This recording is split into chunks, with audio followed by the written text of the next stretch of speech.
What is up, everybody, and welcome back to the channel. This is week 2 of the road to title as I play a Discipline Priest for the very first time and attempt to push all the way to the 0.01% title this season of Undermine. Now, like I said, this is week 2. We are slightly behind on the videos, but we're working to get these out as quickly as possible. So let's just jump into it. So put the key in, pull timer, and let's go.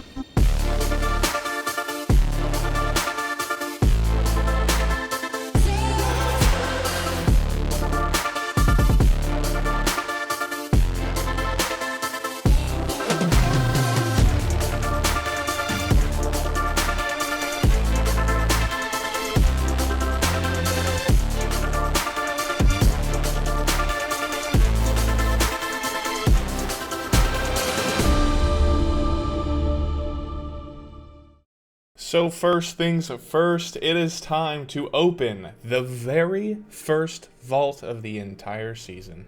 Now last week I catalyzed a headpiece and a handpiece to give me a 2 set, so now I'm just praying. I am praying that when we open this, we will get a 3rd piece of tier, and it won't be head or hands. So we did end up getting something that wasn't hands or head. We got some champion shoulder tracks from Raid. However, we do have a mythic track shoulder. And we're playing the long game here. So I'm gonna have to lose out on 4 set for another week. But we are gonna pick up these mythic track shoulders, which do really well in stats. And then eventually we can take those if we need to, catalyze them, and then have myth tracks tier set. So I think that's the plan. That's what we're gonna do. Rip 4 set week 2. So I must have missed something from last week because we ended the video at a different score than what I'm starting out with this week. So we are currently going into week 2 with a Mythic Plus score of 2468 and a current item level of 654.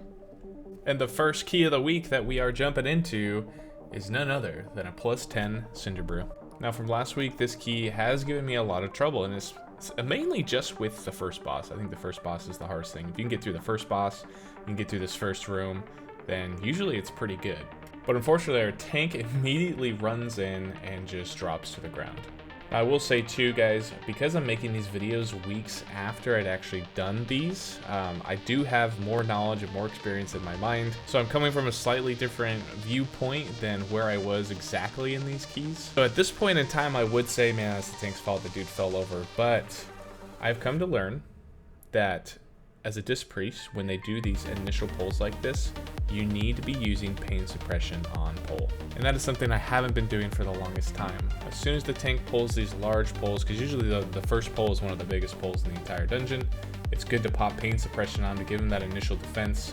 That way he can survive, gather everything up, and then he can start using his defensives. And a quick side note as well, guys. I am no professional. I am learning as I go. Everything I say could be wrong, but it's things that I've experienced and things that I'm using as a tip, and maybe you might find helpful. If you think I'm wrong, you know, I might be. Leave a comment if you think I'm doing something wrong, or if you have better tips or anything like that. I'm totally open to all of them. So the tank did go in immediately, again, die. So already, first key of the week, not looking too good. But you know, you'd rather just get it out of the way than getting to the last boss and wiping, and then wasting 30 minutes of your life. So the group does end up wiping again, and yeah, we're gonna call it there. There's no point in finishing. We got those first key bad vibes out of the way, but now we're gonna be smooth sailing for the rest of the week. No other problems ever this week. So going in for key number 2, we're actually going back to Cinder Brew, but we're running this one back on a +11. So same thing, same pull. Tank's gonna go in and pull all this. I still don't pain suppression because I haven't really figured that out yet, as I'm still learning this class. However, we are gonna pop our Radiance, pop our Void Fiend, Mind Blast, and then just start blasting damage and healing as we do it. And normally too, when these little circles come out that are dispellable, one, I will dispel the first group that comes out, or 2, if I'm in the middle of like my healing burst, I can usually just heal through it most of the time, so sometimes I don't waste the global cooldown to dispel it off. I'll just heal through it all the way. So already such a better pull than the last dungeon that we just did. Alright, so we're going to jump ahead here to the first boss. We had no issues pulling the entire first room. Everything went well, no deaths, big damage, everything was fantastic. Alright, so far I've been trying to think, what is the hardest boss in all of the dungeons so far? And out of every boss, honestly, I think this is him right here. This is the guy.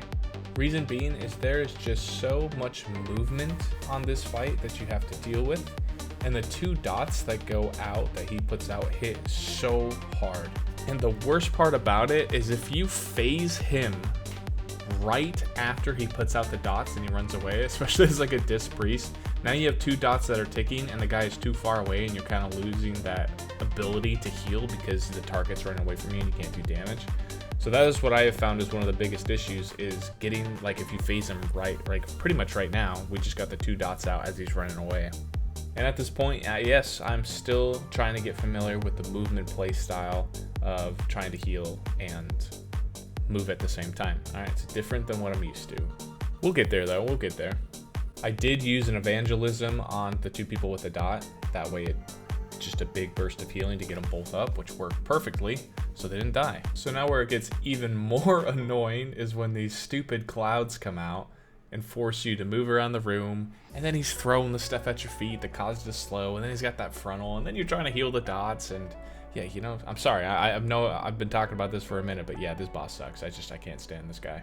Apparently though, if you stand in this corner, that's why a lot of people come over to the corner, the cloud fog stuff can only go so far. So as long as the floor isn't covered in goop, you can stand against the walls and still have like room to work with, which is something that I have seen and it is helpful, but it just kind of depends on what your tank wants to do. We're doing all right though. We got a lot of sloppy gameplay, I understand that. I'm using a lot of things out of order, you know, not doing what I should be doing. And it's very important as a discipline police that you are casting your abilities in a very specific order, which I am learning because of the synergy that plays off of your abilities. And if you use them out of order, then you're not getting the bonuses that one spell will apply to the next one. And I throw a dome down here for defensives and immediately jump out of it because that's what you're supposed to do. Not that it matters anyways, because it quickly fills up with the stupid smoke and fog. But that's okay. We did it. We managed to get through. We didn't lose anybody. Again, little sloppy gameplay, but hey, if it works right now, you know, that's fake it till you make it. But jumping to the very end here, it went super smooth. Everything else was fine. We did have 1 death on this last fight. Just someone hit the fire. Battle res him, got him back up. And let's be honest, let's look at the DPS here. Like, we had some DPS carrying. So I believe that is our first timed 11, and that's going to bring us up to a score of 2516. So we finally broke 2500 on week 2. And of course, we're going to try and loot the chest and see if we get the neck piece. And of course, that elusive neck piece does not exist. But it is such a great feeling when you're pugging and you just pug into a group of solid players, solid tanks, solid DPS, and everything goes very smooth. So hey, way better than our first key of the day. All right, now we are hopping into a +11 Operation Floodgate, and I would say that this is my second least favorite dungeon, but I think Priory has claimed that. So I think Priory is worse than this one. And if you notice too, you will see me play with Align, the Boomy, pretty much all the time. He's just an old friend of mine that we've been playing WoW for forever. He is a multi-title seasonal holder. He's also been in the top 10 best boomies in the world at different points in time. So just giving him a quick shout out. He does do stream on Twitch at Align the One. So if you guys want to check him out, if you want to see boomy gameplay or fire mage gameplay, go ahead and check him out. All right, so moving on to this first pull here. This one can be spicy, especially with the shredation that comes out of this guy. Because many of you know, if you do not move fast enough, that will just tear you apart. And he uses it like immediately as you come into combat with him. And so a lot of times I'm like focused on, ooh, make sure I do my abilities in the right rotation, and then the thing's already going off and then I'm dead. So yeah, that's it didn't happen that time, but it does happen. But the pack does melt and it goes down super smooth. All right, so jumping forward to our first hiccup of the dungeon, we're down here right before second boss, and we pull the nail gun guy here that, you know, pins you to the ground. And our tank, for some clever reason, thought it would be a very good idea to take this mob and pull him into the next pack. Now I think you guys already know what's going to happen. So this mob shoots a nail at you and pins you to the ground, and you are rooted. And then shredation comes out, and you are nailed to the ground and slowly shredded to pieces. Guys, that is an illegal pull. You don't do that. I mean, if you have some type of movement, you know, impairing effect, you know, if you're a paladin, you can Blessing of Freedom. If you're a druid, you can shapeshift. You know, there's ways around it, but I don't have that way, unfortunately. I mean, I guess I could have used ultimate Pentience, you know, but hindsight's 2020. I wasn't thinking about that. But there it is, small little hiccup, not a big deal. Just, you know, that hasn't happened since. All right, don't ever try and do that. Jumping up to Swamp Face here, I mentioned in the last video this was one of the harder fights for me as well. He still is tough. There is been a nerf that went out on him. I'm sure all of you know by this time that the chains no longer affect the healer. It used to be it didn't affect the tank, but now it's the healer. So the entire group stays stacked together, moves around the boss, and me, as the healer, I can just stand wherever I want. Of course, that's if all 5 people are alive. If somebody dies, then I'll eventually have to stack, right? But now that I can actually heal and position myself accordingly and not have to worry about anybody else, it is so much easier to heal.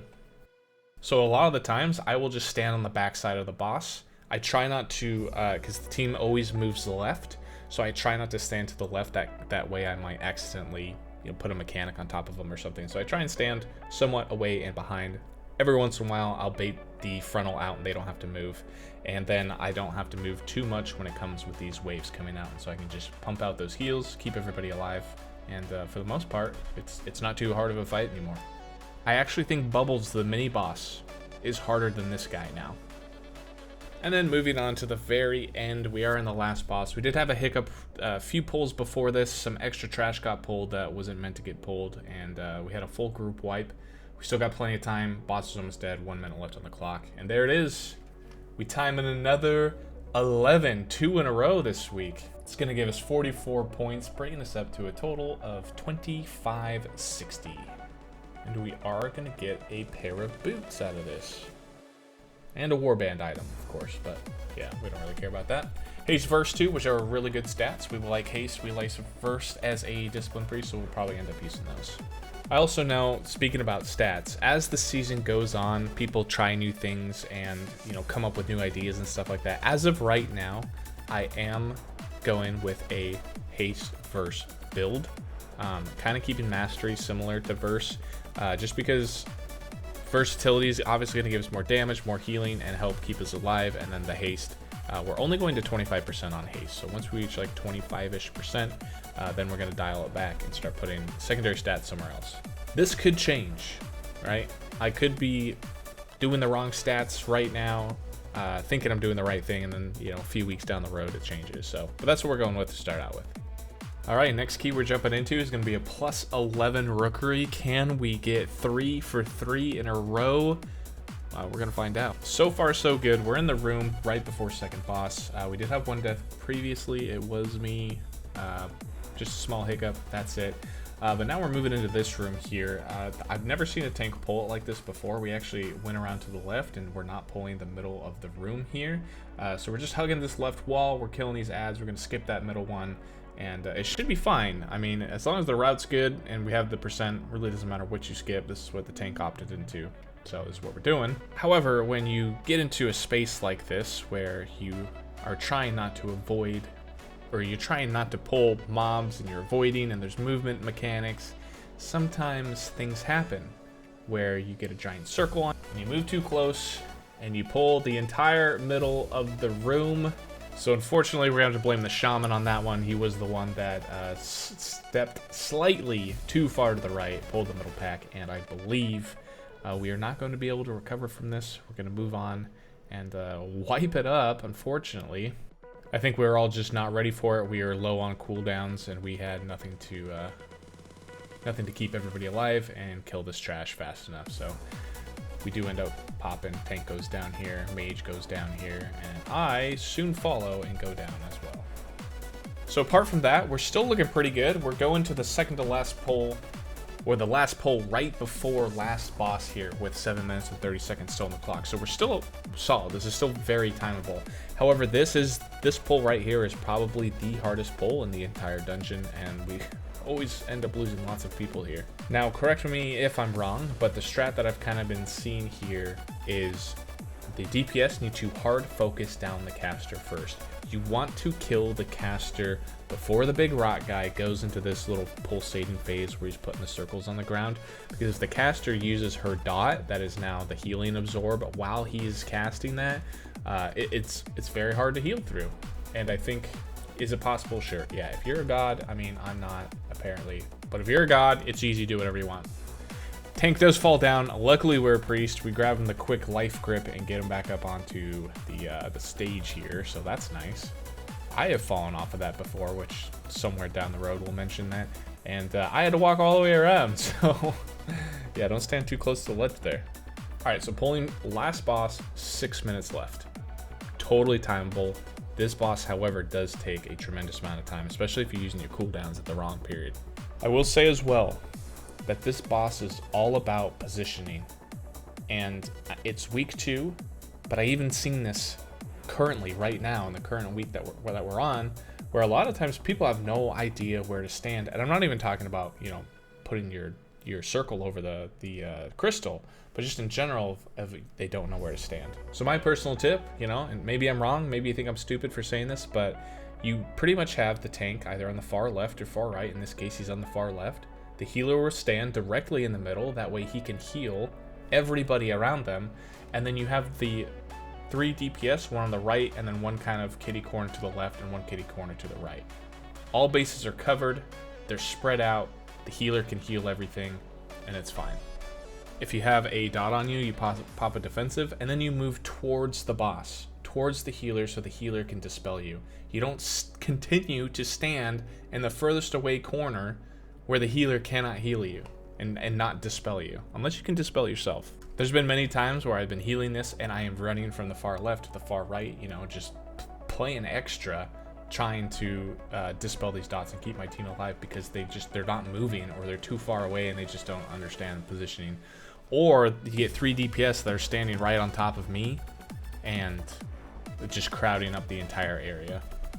So that's my tip. If you have a better one, you know, let me know. But I feel like that's pretty accurate of positioning stuff. And I've seen the positioning just constantly messed up all the time. So jumping ahead slightly here. Unfortunately, I have to circle. I'm trying not to stand in the pool. The line is over the top of the crystal, but it doesn't break the crystal. So from this, I believe that your circle has to be completely over the crystal. That even if just the line is going through it, it doesn't count as a break. So I thought the crystal was going to get broken. It was not broken. It spawned the ad, and your boy here wiped the group, and I think you guys know what happens next. So yeah, there it is, full wipe. We could have timed it, but like I said, that should have broken the crystal. It should have worked, but it didn't. My fault, guys. It happens. We do finish the key though, you know, just to get that vault, and we don't get any loot though, so it happens. All right, so next dungeon, we're jumping into a plus 11, the mother load, and we're just jumping straight to the point where it all went wrong. In my opinion, this boss is pretty easy. You have 2 ads, you have the boss. When one ad turns big and blue, you kill that one. And then you just don't worry about the other one, you just cleave onto it while you're focusing the big guy down. And then as soon as the other ad becomes big and blue and fixates you, and you run away, and you know, the DPS hard focus and kill that ad. Well, when you don't do that, and you keep the ads up, it makes it very, very, very difficult to kill this boss. So we have the fixate ad up. They are attacking the wrong ad. He's still up, and he goes for his big damage AoE and just kills 3 of us. And that is what happens when the fixate ad is still alive, when he does his AoE crush. And for whatever reason, the DPS were attacking the wrong ad. They were attacking the one that was not big and blue. So just make sure you're attacking the right ad, and it should be fine. We almost had him too. So unfortunately, we are not going to time this 11 either. So the next dungeon we're jumping into is going to be a plus 11 Theater of Pain, and we're jumping straight to the end. Boss is at 50% health. There is 5 minutes on the clock. There is no way, there's no possible way that we are going to break this key. I mean, we have 10 deaths previously. We're still making really good time. This key's in the bag. Like, there should not even going to be a problem, right? Easy. Well, I was wrong. We could talk about this for a second. Damage going out, shield goes down, tank dies. Now that right there is one of the more terrible overlaps that we have on this boss when that is happening at the same time. Unfortunately, the tank does get back up and I get blasted by the frontal because I'm not focused on it, to be honest with you. And that's gonna wipe the group right there. Everything went from perfect to not perfect in a fraction of a second. And we're now no longer gonna be able to time this plus 11. So after this key though, right, you know, when everyone starts pointing fingers at each other and telling, you know, you suck or it's your fault, this or that, the tank did say it was my fault. And for the reason was, he told me I should have pain suppressioned him. Now, if you rewind it a little bit and watch when he died, he was at more than 50% health. And in my head as a healer, I think he's fine. I wouldn't pain suppression a tank right beforehand, and I'm not going to pain suppression every single reaping scythe that goes out. Like every single tank that I've played with can take every reaping scythe regardless. So he blames me. He says it was my fault. I should have pain suppressioned him, and then I was terrible. Now I say this ass DPS in reference to the mage because he left the group and I still wanted to finish it for Vault. That's why I was upset at him. I mean, his DPS was not the best out of the entire group, and that's usually what happens, is the worst DPS player is the one that always leaves first. And then they're complaining that we still had a battle res, so when I died, the tank didn't battle res fast enough, so that's why they're kind of just mad at him. So anyways, there's everyone's to blame here, all right? Everyone is to blame. There is no one's fault. It was all poorly played, but unfortunately, the last key of this day, day 1 of week 2, we're just gonna have to call it a night there. So after that wonderful key, we are actually gonna go and craft our offhand here. We finally got enough gilded crests so we could just make the 675 version, because I hate recrafting. Might as well just craft at the highest. So that's what we're doing. And this will be a super solid upgrade for us as well. So after we crafted our offhand, we did jump into a plus 10 mother load. We've also done a few keys before this as well, but we bricked them all, so I just thought there was no reason in talking about it. But already this key was super rough. I mean, we have 12 deaths. We're on the last boss. We are probably gonna make it with 6 minutes left, hopefully. But all the deaths pretty much came from trash pulls, like people just butt pulling something, or, you know, the bosses in this dungeon are super easy. I know this last one sometimes I have issues with intermission wise, just because there's a lot of damage from the shooters, but other than that, the bosses are super easy. It was all the trash that just kept wrecking us. So we do manage to make it through the intermission just fine, but as we're trying to run, I ran the wrong way. That was a dumb mistake, and obviously I blew up and died from that. But that's okay. I mean, who actually needs a healer anyways? They'll be fine. See, they managed to kill him just fine without me. We are just slightly short though, not a big deal. We're gonna have 4 minutes to get it, so I'm just gonna release and then we're gonna go over here and kill some of these bombs. So that's our first time timing a plus 10 mother load. That's gonna give us 19 points, bringing us up to 2607. A little rough, but we made up our time in other places, which, you know, allowed us to have that many deaths and still make it, so not too bad. And that's gonna put us at our last key for the week. We do end up doing other stuff, but we just don't end up timing it. So this is the last dungeon that we actually did and timed that gave us some points. So ending the week at 2607 on the week 2 of the patch release, not too bad. All right, thank you guys so much for watching, and I'll have the rest of these videos hopefully out soon. Like I said, I'm behind, so I gotta pump out, you know, these next few weeks and catch up to the current week that we're on. But yeah, thanks again, guys. Don't forget to like, subscribe, and we'll see you guys in the next one.